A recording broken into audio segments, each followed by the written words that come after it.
logistik di tengah maraknya permasalahan infrastruktur. Bersama saya Liani Anwar dan narasumber di studio Bapak Ivan Kamajaya selaku CEO dari Kamajaya Logistik. Ya, Pak Ivan, tadi saya sempat menanyakan begitu ya, apa sih poin pentingnya begitu yang harus dipunyai oleh seluruh para pengusaha bisnis logistik begitu ya Pak ya, untuk bisa mempertahankan bisnisnya dan juga mengembangkan bisnisnya lagi lebih jauh ke depannya begitu ya. Tadi sempat terpotong break begitu ya Pak ya, belum terlalu jelas, sepertinya saya pengen dengar lagi dari Bapak begitu. Apa saja poin penting yang harus dimiliki dan strateginya yang harus diterapkan di bisnis ini Pak?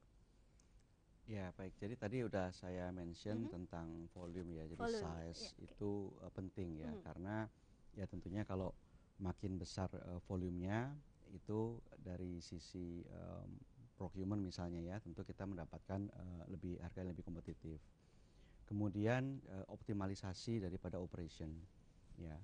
Bagaimana juga memastikan agar operation itu efektif, karena ini semua berujung kepada efisiensi dari cost reduction basically ya. Kemudian sinergi, karena tentunya saya melihat bahwa sustainable cost reduction itu dapat dicapai melalui optimalisasi dan sinergi dari operation.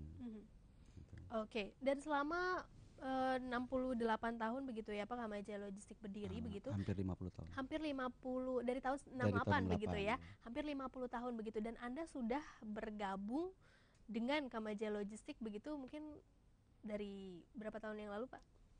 Ya, saya diminta bergabung waktu itu tahun 2003. Sebelumnya saya bekerja sebagai profesional selama 7 tahun. Oke.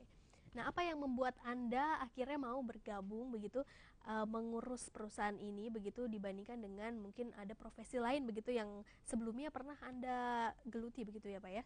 Ya, jadi awal karir saya dulu saya bekerja di public accounting firm. Jadi sebagai auditor, pernah juga sebagai tax consultant, kemudian terakhir sebagai financial advisor. Jadi yang tadinya itu istilahnya mau cari pengalaman 4 tahun, kebablasan jadi 7 tahun gitu ya, keasikan. Sampai akhirnya suatu hari ayah saya nelpon nanya, kapan pulang nih gitu. Nah, akhirnya saya memutuskan untuk membantu mengembangkan bisnis keluarga. Ini karena tuntutan keluarga atau memang Anda mendapatkan melihat peluang bisnis ini besar sekali, bagaimana kalau misalnya dikembangkan lebih luas lagi begitu Pak, atau Ya, awalnya tentunya karena permintaan tuntutan dari keluarga? ayah, Oke. ya, tetapi sebetulnya tidak mengharuskan ya. Beliau tidak pernah mewajibkan kami anak-anaknya untuk melanjutkan bisnis keluarga. Sebetulnya saya juga punya pilihan ya, apakah mau meneruskan atau memiliki bisnis lain juga beliau tidak melarang. Tetapi saya pikir tidak ada salahnya saya coba dulu.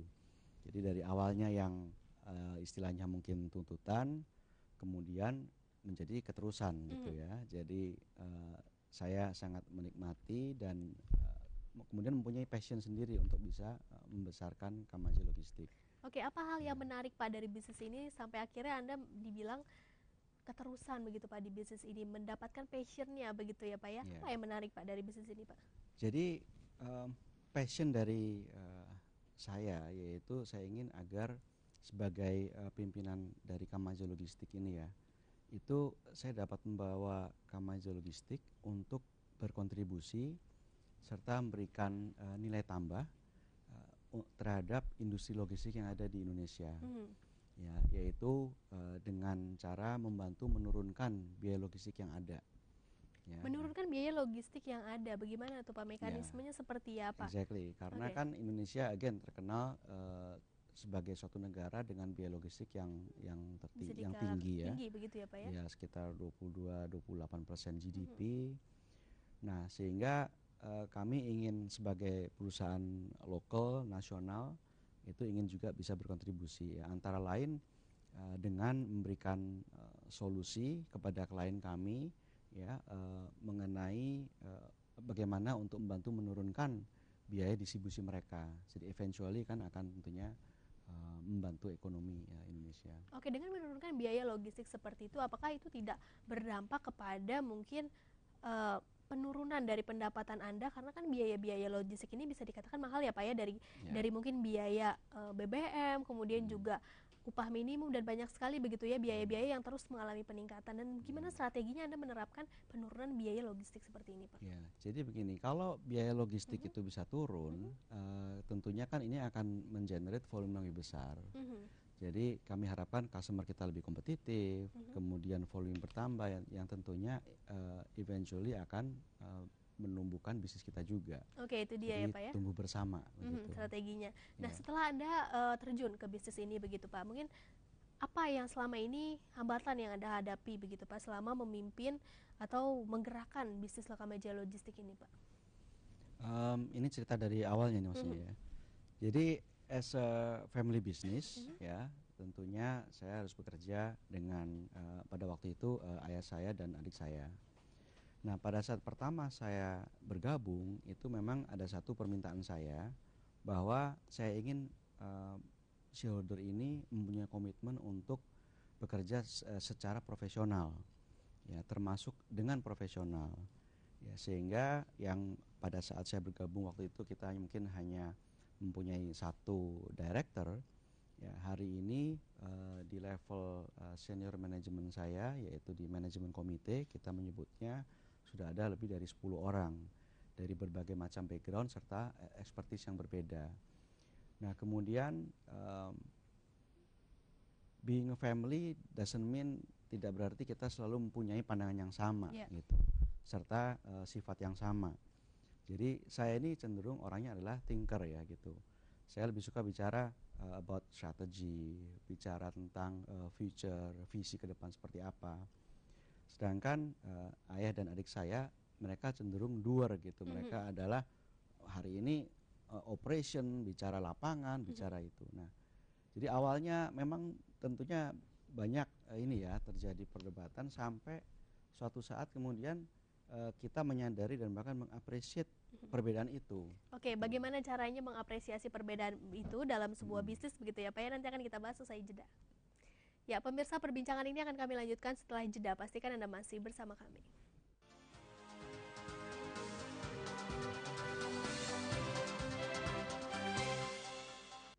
Stay tuned for more business insights on MNC Business. Optimistis kondisi sektor properti tahun depan akan lebih baik dibandingkan dengan tahun ini. These market players, policymakers, market analysts, and many inspiring business experts will reveal the secrets. Hari ini disuspensi oleh Bursa Efek Indonesia karena kenaikan yang tidak cukup signifikan. Dalam dialog saham, dialog Movers and Shakers on MNC Business.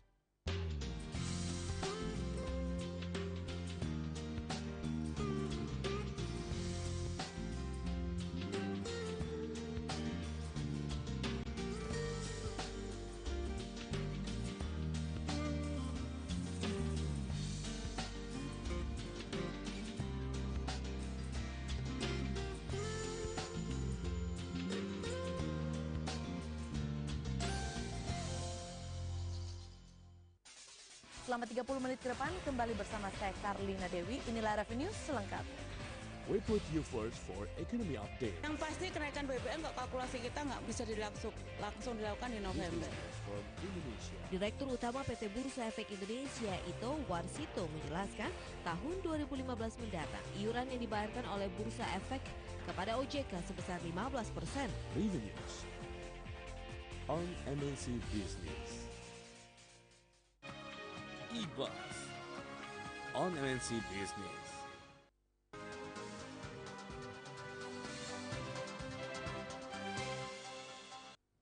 Ya, pemirsa, kembali di Bisbrief. Menurunnya harga minyak dunia berdampak pada diturunkannya kembali harga bahan bakar minyak bersubsidi pada awal tahun 2015 ini. Kebijakan ini diharapkan dapat memberikan sentimen positif terhadap para pelaku usaha di berbagai sektor industri.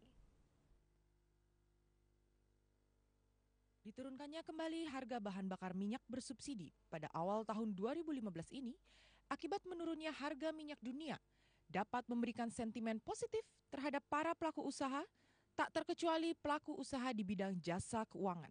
Ketua Dewan Komisioner Otoritas Jasa Keuangan, Mulyaman Hadad mengatakan, penurunan harga bahan minyak bersubsidi saat ini semakin memberi tambahan ruang fiskal untuk dimanfaatkan oleh pelaku bisnis yang besar dalam menumbuhkan laju perekonomian negara. Sebetulnya saya meyakini akan berdampak positif. Tidak hanya kepada something terkait dengan daya beli dan lain sebagainya, tapi terhadap confidence ya. Orang melihat bahwa pertumbuhan ini bisa lebih ya, karena kemudian baik ruangan fiskal yang terbuka, baik kemudian kemampuan pelaku bisnis yang lebih besar. Jadi saya pikir dua-duanya itu bisa masuk. Jadi saya pikir akan dampak positifnya. Ya. Senada dengan Ketua Dewan Komisioner Otoritas Jasa Keuangan Mulyaman Hadad, Kepala Bursa Efek Indonesia Ito Warsito pun meyakini dampak dari penurunan harga bahan bakar minyak akan semakin mengefisiensikan kinerja keuangan perusahaan yang listing di Bursa Efek Indonesia. Jakarta, Ricky Anwardi, MNC Business. Ya, pemirsa, kembali melanjutkan pembicaraan dengan Bapak Ivan Kamajaya selaku CEO dari Kamajaya Logistik. Ya Pak, selain infrastruktur, permasalahan infrastruktur begitu ya, ada lagi permasalahan yang bisa mungkin dikatakan menghambat juga nih ya Pak ya, bisnis logistik, yakni harga bahan bakar begitu ya, karena dalam pendistribusian suatu barang itu kan pasti dibutuhkan mungkin bahan bakar begitu ya Pak ya, untuk menjalankan roda distribusi begitu Pak. Nah, bahan bakar minyak ini kemarin sempat dinaikkan oleh Pak Presiden Joko Widodo begitu Pak, walaupun memang sempat kembali diturunkan begitu ya Pak ya, dan katanya nanti harga bahan bakar ini bisa berubah-ubah mungkin dalam 2 minggu sekali begitu ya Pak, berubah-ubah. Nah, mungkin Anda selaku pengusaha di bisnis logistik begitu, apakah ini sangat berdampak terhadap bisnis Anda dan tanggapannya seperti apa Pak? Ya, tentunya harga BBM ini karena mencakup sekitar 40% dari biaya transportasi darat atau trucking pada khususnya ya. Sehingga memang karena ini bukan pertama kali, jadi kami juga sudah terbiasa sebetulnya dengan customer kami, bahwa setiap kali ada kenaikan itu biasanya kita negosiasi ulang gitu, berapa dampak daripada kenaikan harga BBM tersebut. Nah, sampai komponen-komponennya pun itu sudah pernah kita sepakati. Nah, sehingga tentunya akan seperti kenaikan baru-baru ini, itu kan diprediksi juga akan berdampak kepada jangka pendek, tentunya inflasi bisa berdampak sampai 2%. Nah, itu kan adalah dampak jangka pendek ya, tapi semua kita udah melihat bahwa ini memang diperlukan untuk jangka panjang. Nah, berkaitan dengan kenaikan dan adjustment mungkin setiap 2 minggu, ini mungkin mekanismenya juga yet to be discussed dengan customer kita, karena biasanya setiap ada adjustment itu kita negosiasi ulang gitu. Jadi kalau 2 minggu sekali ini nanti mungkin perlu dibicarakan lagi dengan para customer kita. Oke, jadi mungkin tanggapannya apakah dibandingkan dengan perubahan harga bahan bakar yang mungkin bisa terus berubah dalam 2 minggu sekali begitu, apa mungkin memang sebaiknya dinaikkan saja begitu ya Pak, diturunkan saja, jangan berfluktuasi seperti ini begitu? Ya, ini kan berkaitan dengan ini ya, efektivitas daripada subsidi BBM tersebut gitu.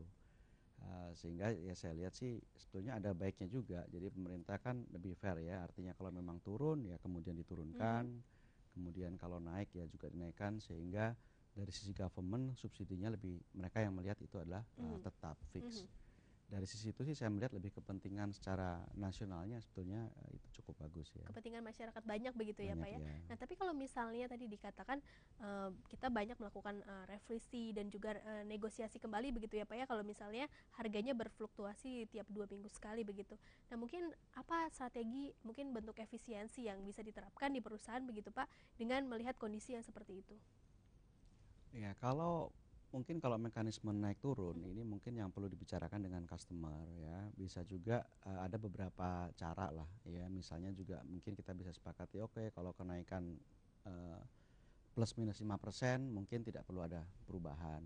Jadi masih ada beberapa option yang bisa kita discuss lah tentunya. Kalau mengenai untuk transportasi, itu sih kita akan selalu terus-menerus mengevaluasi dan mengoptimalkan kendaraan-kendaraan yang ada ya, trucking yang ada. Jadi kita ingin memastikan misalnya trip per day-nya itu minimal 1 kali, kalau bisa harus 2 kali. gitu. Dengan antara lain juga mempertimbangkan muatan balik. Nah, ini salah satu kunci bagaimana biaya logistik bisa turun ya. Nah, kalau misalnya kita lihat logistik itu kan ada di darat, kemudian ada di laut begitu ya, dan juga ada di udara ya Pak ya. Di antara 3 logistik ini begitu ya Pak ya, mana sih yang paling banyak begitu sangat membantu dari kelancaran distribusi barang begitu, dan juga sangat membantu untuk pertumbuhan bisnis logistik lagi ke depannya Pak? Ya, jadi Indonesia ini saat ini porsi terbesar ini kan masih di darat ya. Jadi lebih dari 50% transportasi ini masih dilakukan melalui darat. Oleh sebab itu besar dampak daripada kenaikan BBM itu terhadap biaya logistik yang ada, karena sebagian besar masih dilakukan di darat. Sedangkan porsi laut, apalagi udara, itu masih sangat kecil dibandingkan dengan darat. Nah, tapi permasalahan yang paling banyak adanya di darat atau laut atau udara Pak? Darat pasti ya? Permasalahan ada di mana-mana. Di mana-mana begitu ya Pak ya. Dan ini Iya. berarti banyak sekali PR yang harus dilakukan Ya, oleh Presiden Joko Widodo begitu ya Pak ya? pada khususnya darat, betul. Darat ya Pak ya? Karena gini ya, sebetulnya kita lihat idealnya itu kan pengiriman itu melalui, kalau kita bicara Jawa, maka itu sebetulnya rel dulu, kereta, kemudian laut, baru darat. Di kita ini kebalik, darat nomor 1, makanya kenapa jalanan sering rusak.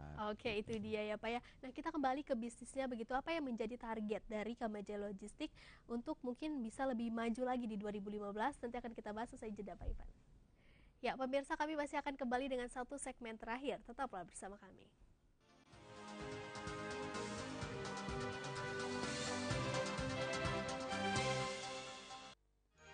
Summary and outlook. Life fulfillment. Success. Mungkin pada saat kita berani dan ternyata salah, ini mungkin kita bisa ambil hikmahnya ya. Love. Karena seorang pemuda mau menyatakan cinta gitu, nggak berani. Accomplishment. This is the best way to get your joyful life. Kita menyesal, kita bertobat, kita berjanji tidak akan melakukannya Don't miss lagi. happiness with Arfan Prayansyah on MNC Business.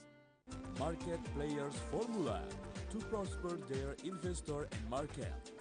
Otoritas Jasa Keuangan OJK pemirsa menyatakan ada 3 bank besar di Indonesia yang masuk kategori qualified. On this talk show, they will reveal their winning combination. Waktu belum lagi kita bicara masalah keamanan.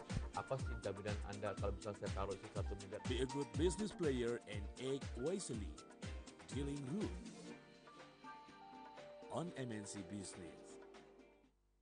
Global issues may create an impact on your business.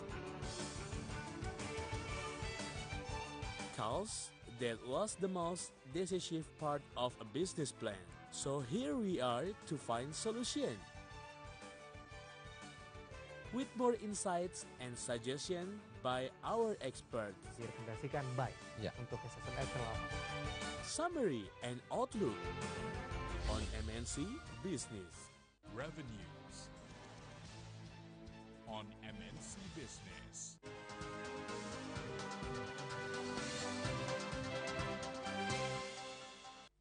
Ya, pemirsa, terima kasih Anda masih setia bersama Bisbrief, dan di segmen terakhir ini saya masih akan melanjutkan pembicaraan dengan Bapak Ivan Kamajaya selaku CEO dari Kamajaya Logistik. Ya Pak Ivan, tidak terasa ya Pak ya, sudah berada di segmen terakhir dan sudah banyak sekali yang kita bahas begitu ya Pak, mulai dari permasalahan infrastruktur, bahan bakar, harga bahan bakar yang naik begitu ya Pak ya, dan juga masalah perizinan begitu ya Pak ya. Nah, melihat banyaknya permasalahan tersebut begitu ya Pak ya, apakah Anda optimis bahwa di 2015 ini bisnis ini bisa tetap terus berkembang begitu ya Pak ya, seiring dengan mungkin pertumbuhan ekonomi juga ya Pak ya? Dan mungkin adakah target, mungkin ada target yang ingin dicapai begitu di 2015 khususnya Pak? Baik, jadi ya bisnis ini kita lihat dari tadi saya mention mengenai dari government ya, itu kan sudah mendukung ke arah situ, sehingga kemudian juga 2015 akhir ini kan memasuki ASEAN Economic Community. Nah, tentunya beberapa orang melihat sebagai ancaman, tetapi kami melihat sebagai opportunity, peluang, karena kecenderungan dari multinational company itu mereka biasanya akan mengoutsource logistik mereka. Mereka tentunya pada saat nanti masuk ke Indonesia akan mencari perusahaan logistik terutama lokal yang menguasai jaringan distribusi di Indonesia agar bisa membantu mereka untuk mendistribusikan barangnya. Gitu. Nah, yang ingin dicapai mungkin lebih spesifik, apakah pengen menaikkan lagi target begitu dari 2014 begitu menjadi mungkin berapa persen kenaikannya di 2015 begitu? Baik, jadi saat ini kita kan beroperasi di 17 kota. Ya, kita juga jadi kita untuk Kellogg Park yaitu fasilitas yang terintegrasi itu sekarang ini sudah 3. Ya, di itu Kellogg Park di Medan, Surabaya, dan terakhir di Jakarta yang kami bangun. Sehingga memang target kami ini ke depan untuk terus mengembangkan dan meng-create semacam Kellogg Park ini. Karena tujuannya ini adalah innovative solution ya, yang dapat membantu menurunkan biaya logistik. Nah, berkaitan dengan target, jadi kita ini sebetulnya strategi kita ini build the business and then build the organization. Jadi apa yang kita lakukan selama 5 tahun terakhir itu adalah kita membangun organization kita dulu. Nah, sehingga sekarang ini saatnya untuk kita membuat 5 tahun ke depan itu adalah build the business. Ya. Nah, untuk build the business ini kita menargetkan untuk bisa tumbuh dalam 5 tahun ke depan itu minimal triple ya, 3 kali dari ya, sekarang ya. 3 kali dari yang sebelumnya begitu ya Pak ya. Nah, Anda mengatakan bahwa masyarakat ekonomi ASEAN sudah di depan mata ini menjadi suatu peluang bagi bisnis Anda begitu ya Pak ya. Mungkin sudah sejauh mana persiapan yang sudah dipersiapkan begitu mengingat sudah sangat dekat sekali begitu menghadapi MEA 2015. Seperti apa? Ya, jadi sebetulnya MEA ini kita udah melihat dari sejak 2010, yaitu pada saat kita merumuskan our first 5-year program, yaitu transformation program kita sebutnya Quantum Leap dalam 5 tahun itu. Jadi kita sudah mempersiapkan dengan strategi tadi ya, membangun organisasinya dulu. Jadi selama ini kita mengembangkan baik sistem IT kita, kemudian people terutama. Karena people ini Indonesia ini dianggap scarce ya, jarang untuk resource expert dalam hal logistik, sehingga kita salah satu misi kita ini bagaimana kita mengembangkan expert baik terutama dalam hal logistik ya, dengan melakukan pelatihan-pelatihan. Jadi kita akan secara terus-menerus berinvestasi untuk mengembangkan itu people. dia strategi yang diterapkan dalam menghadapi masyarakat ekonomi ASEAN 2015 yang sudah di depan mata begitu ya Pak Ivan ya. Sayang sekali waktu kita terbatas. Terima kasih atas kehadiran Anda dan sukses untuk Anda. Terima kasih Pak Ivan. Dan pemirsa, terima kasih untuk kesetiaan Anda. Kiranya pembicaraan kita hari ini dapat menjadi inspirasi, motivasi, wawasan, dan juga business opportunity untuk Anda. Kita jumpa lagi besok tentunya. Saksikan BizBrief hanya di MNC Business, the first business channel in Indonesia. Saya Liani Anwar, sampai jumpa.